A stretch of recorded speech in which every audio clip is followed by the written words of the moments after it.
રાજકોટ જિલ્લામાં આમ જો તો સમગ્ર ગુજરાતની અંદર જ્યારે ખાણ ખનીજમાં મોટા પાયે ભૂમાફિયાઓ અને સરકારની સાંઠગાંઠથી મોટા પાયે કુદરતી સંપત્તિ ચોરાઈ રહી છે, ત્યારે રાજકોટ જિલ્લાના ખાસ કરીને બામણબોર અને રફાળા વિસ્તારની અંદર જે રીતે ખનીજની કરોડો અને અબજો રૂપિયાની ખનીજ ચોરી થઈ રહી છે, મશીનરી આધુનિક મશીનરી દ્વારા દિવસોના દિવસો સુધી આ ખનીજ સંપત્તિ ચોરાણી. એ ખનીજ સંપત્તિના ફોટોગ્રાફ અને ગૂગલ મેપ સાથે અમે જિલ્લા કલેક્ટર શ્રી રાજકોટને રજૂઆત કરી અને ખાણ ખનીજ વિભાગને પણ રજૂઆત કરી કે ભાઈ આ ખાણ ખનીજ વિભાગની અંડરમાં આવતા વિસ્તારની અંદર આ પ્રકારની ચોરી થઈ છે. જિલ્લા કલેક્ટર શ્રીના તંત્ર દ્વારા એવું જણાવવામાં આવ્યું કે જ્યારે ચોરી થતી હોય એ સમયે અમે ચોરી અટકાવી શકીએ, ચોરી થઈ ગયા પછી અમે કાર્યવાહી કરવામાં અમે ક્યાંક ને ક્યાંક અમે પાછા પડીએ છીએ. અમે એમને એમ કીધું કે ભાઈ જે એકચ્યુઅલ વિસ્તારમાં ચોરી થઈ છે ખાણ ખનીજ વિભાગે એનો સર્વે કરવો જોઈએ, કેટલા આંકડામાં ચોરી થઈ છે, કેટલા વિસ્તારમાં ચોરી થઈ છે, કેટલી રકમની ચોરી થઈ છે એનો સર્વે ખાણ ખનીજ વિભાગે કરી અને અજાણ્યા ઇસમો સામે ફરિયાદ આપવી જોઈએ. પણ આજ દિન સુધી ના જિલ્લા કલેક્ટરે કોઈ કાર્યવાહી કરી, ના રાજકોટ મામલતદારે કોઈ કાર્યવાહી કરી કે ના ખાણ ખનીજ વિભાગે કોઈ કાર્યવાહી કરી. અમે આરટીઆઈ દ્વારા રાજકોટ તાલુકા મામલતદારશ્રીને પણ પૂછ્યું કે આ વિસ્તારના રફાળા અને જે ખાસ કરીને જે બામણબોર ગામ વિસ્તારના તલાટી મંત્રી છે એ સરકારી પ્રતિનિધિ તરીકે એમના દ્વારા કોઈપણ પ્રકારની તમને રજૂઆત કરવામાં આવી છે કે કોઈપણ પ્રકારની એવી વાત કે એમની પાસે ફરિયાદ આવેલી છે કે આ વિસ્તારમાં ખાણ ખનીજની ચોરી થાય છે, એમને કોઈ સર્વે કરેલો છે? અને જો ખરેખર સર્વે ન કરેલો હોય તો પ્રથમ તો તલાટી મંત્રી ગુનેગાર બને છે, ત્યાર પછી તાલુકાના મામલતદાર ગુનેગાર બને છે, કારણ કે એના વિસ્તારની અંદર આવતો વિસ્તાર છે. સાથે સાથે કોવાડવા પોલીસ સ્ટેશન અને એરોડ્રામ પોલીસ સ્ટેશન જે રાજકોટનું છે એ બંને વિસ્તારના પોલીસ ડિપાર્ટમેન્ટને પણ આરટીઆઈથી માહિતી માગીને પૂછી કે 2019થી 2024 સુધી આ વિસ્તારની અંદર ફરજ બજાવતા પોલીસ અધિકારીઓની પણ એટલી જ જવાબદારી છે, એમની પણ ક્યાંક ને ક્યાંક ફરજ બેદરકારી છે, ત્યારે એમની સામે પણ કાર્યવાહી કરવી જોઈએ. આ બધા જ કર્મચારીઓની સામે એસીબીની તપાસ થાય તો એ દરમિયાન ફરજ દરમિયાન એમને જે મિલકતો ખરીદી છે એ આ ખાણ ખનીજના મોટા પાયે થયેલા ભ્રષ્ટાચારને કારણે ખરીદેલી હોય એવું સાબિત થઈ શકે એમ છે. સાથે સાથે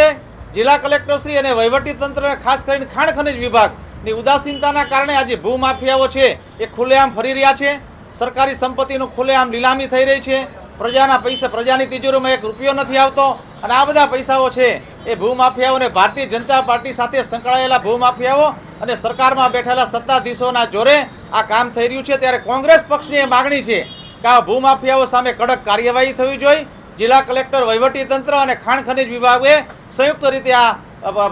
ફરિયાદનો સર્વે કરવો જોઈએ અને જે વિસ્તારમાં આ પ્રકારની ખનીજ ચોરી થઈ છે એનો આખો સર્વે કરી અને અજાણ્યા ઇસમો સામે ફરિયાદ આપીએ અને જેમ સુરેન્દ્રનગરની અંદર ગુનો દાખલ થયો એ પ્રકારે રાજકોટ જિલ્લામાં પણ ગુનો દાખલ થવો જોઈએ.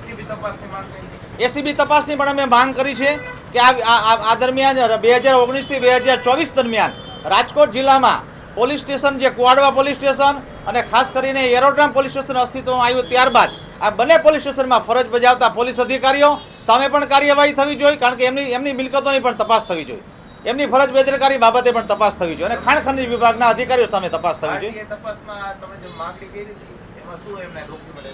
આરટીઆઈમાં તપાસમાં અમે જે માગણી કરી છે એમાં કુવાડવા પોલીસ સ્ટેશન દ્વારા અમને જે માહિતી આપવામાં આવી છે એમાં 2019થી 2024 દરમિયાન ફરજ બજાવતા કર્મચારીઓની યાદી અમને આપવામાં આવી છે. સાથે સાથે તમે જોશો કે 2019થી 2021 સુધીમાં કોવાડવા પોલીસ સ્ટેશન અને ખાણ ખનીજ વિભાગ દ્વારા માત્ર 2 જ એફઆઈઆર દાખલ કરવામાં આવી છે.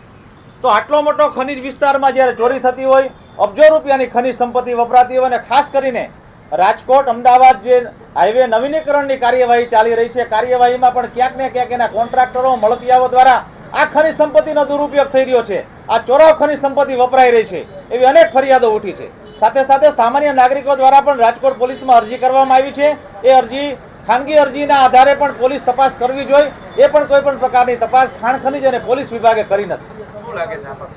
કારણ કે આમાં સીધી જ વાત છે કે રાજકોટ જિલ્લાનું વહીવટીતંત્ર,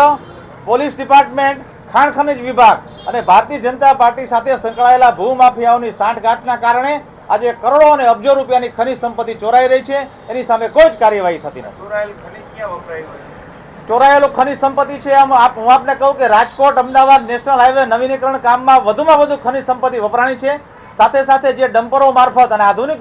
મશીનરી મારફત જે સંપત્તિ ખોદાતી હતી મહિનાઓ સુધી ખોદાણી છે. તે રાજકોટ સિટીની અંદર, રાજકોટના આજુબાજુના વિસ્તારોમાં જ્યાં પણ આ પ્રકારની ખનીજ સંપત્તિની વપરાશ થતો હોય ત્યાં ખનીજ સંપત્તિ સપ્લાય ખુલ્લેઆમ થઈ છે.